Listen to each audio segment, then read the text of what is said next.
जबकि आदिवासियों के लिए काम करने वाली संस्थाओं ने वन विभाग पर आदिवासियों को जमीन से बेदखल करने का आरोप लगाया, जिन्हें आला अधिकारियों ने खारिज कर दिया। लेकिन लोक जनशक्ति पार्टी से जुड़े आदिवासी नेता ने वन विभाग की कार्रवाई पर सवाल उठाए। जो फॉरेस्ट का एसडीओ दुबे, क्या मैंने शिकायत भी करी थी उसकी कि इसने कई लोगों से अतिक्रमण करवाया। हालांकि वन विभाग के अधिकारी ने ऐसे आरोपों से इनकार किया, साथ ही आदिवासियों पर घेर कर हमले का आरोप लगा दिया। जैसे ही अतिक्रमण का रोकने का काम चालू किया, वैसे ही हमला कर दिया। वहीं नेताओं ने सरकार से जंगल में रहने वाले आदिवासियों के सर्वे की मांग की। सरकार ने ऑनलाइन रिटेल सेक्टर की कंपनियों के कारोबार से जुड़े नियमों को सख्त कर दिया है। माना जा रहा है कि सरकार के इस फैसले से अमेज़न और फ्लिपकार्ट जैसी ऑनलाइन रिटेल कंपनियों को झटका लग सकता है। जानकारी के मुताबिक ऑनलाइन रिटेल कंपनियां अब ऐसे प्रोडक्ट नहीं बेच सकती जिनको वो खुद बनाती हैं। इसके अलावा रिटेल कंपनियां उन कंपनियों के प्रोडक्ट भी नहीं बेच पाएंगी जिनमें उनकी किसी भी तरह की हिस्सेदारी होगी। सबसे अहम बात कि ये ऑनलाइन रिटेल कंपनियां किसी भी प्रोडक्ट को एक्सक्लूसिव तरीके से नहीं बेच पाएंगी। सरकार ने ऑनलाइन रिटेल कंपनियों में एफडीआई के नियमों में भी बदलाव किया है। इस बदलाव के मुताबिक एफडीआई को मंजूरी देने से पहले ये देखा जाएगा कि निवेश करने वाली कंपनी का पहले से कारोबारी रिश्ता तो नहीं है। बताया गया कि सरकार ने ये फैसला ऑनलाइन रिटेल कंपनियों की ओर से दी जाने वाली भारी छूट के खिलाफ घरेलू कारोबारियों के ऐतराज जताने के बाद लिया।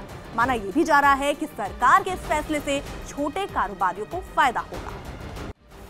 दिल्ली के पास नोएडा के सेक्टर 49 में बिजली विभाग की टीम पर लोगों के हमले से हड़कंप मच गया। ये कर्मचारी वहां बिजली मीटर की चेकिंग के लिए पहुंचे थे, जिसके बाद वहां मौजूद लोगों ने बिजली विभाग के कर्मचारी की जमकर पिटाई की। वहां मौजूद एक आदमी ने पहले कर्मचारी को लात से मारा, फिर उस पर थप्पड़ों की बौछार कर दी। इस दौरान कर्मचारी छोड़ने की गुहार लगाता रहा, लेकिन आदमी ने उसे पीटना जारी रखा। इस दौरान वहां लोगों की भीड़ भी जमा हो गई, लेकिन किसी ने कर्मचारी को बचाने की कोशिश नहीं की। कर्मचारी ने दावा किया कि बिजली मीटर की चेकिंग के दौरान हमला किया गया। मैंने कहा आपने तो डायरेक्ट चला रखी है और मीटर तो यहाँ पे है ही नहीं, इसी के लिए गलत रिपोर्ट लगाने के लिए दबाव बनाया और मेरे साथ झगड़ा किया। वहीं कर्मचारी की पिटाई के बाद बिजली विभाग के अधिकारियों ने एसपी सिटी से मिलकर आरोपी के खिलाफ शिकायत दर्ज करवाई, जिस पर पुलिस ने कार्रवाई का भरोसा दिया। जूनियर इंजीनियर के द्वारा थाने पर तहरीर दी गई है। तहरीर के आधार पर मुकदमा एक नामजद व्यक्ति के खिलाफ दर्ज कर लिया गया है। साथ ही पुलिस ने दावा किया कि आरोपी को जल्द गिरफ्तार कर लिया जाएगा। सरकार ने ट्रेनों की जनरल टिकट बुक करने के लिए लंबी लगने वाली लाइनों को निजात पाने के लिए बड़ा कदम उठाया है। News18.com की खबर के मुताबिक सरकार ने जनरल टिकट पर सफर करने वाले यात्रियों के लिए UTS नाम का एक नया ऐप लॉन्च किया है। इस ऐप की मदद से यात्री घर बैठे किसी भी जगह के लिए जनरल टिकट बुक कर सकते हैं। साथ ही इस ऐप की मदद से बिना लाइन में लगे यात्री प्लेटफॉर्म टिकट भी ले सकते हैं। दावा किया गया कि UTS ऐप के जरिए यात्री छोटे शहरों के लिए भी आसानी से टिकट कटा सकते हैं। हालांकि स्लीपर और AC क्लास के टिकट पहले की तरह ही IRCTC के ऐप से बुक कराए जाएंगे। स्पेन के इबी शहर में लोगों ने एक दूसरे पर अंडे और आटा फेंककर जश्न मनाया।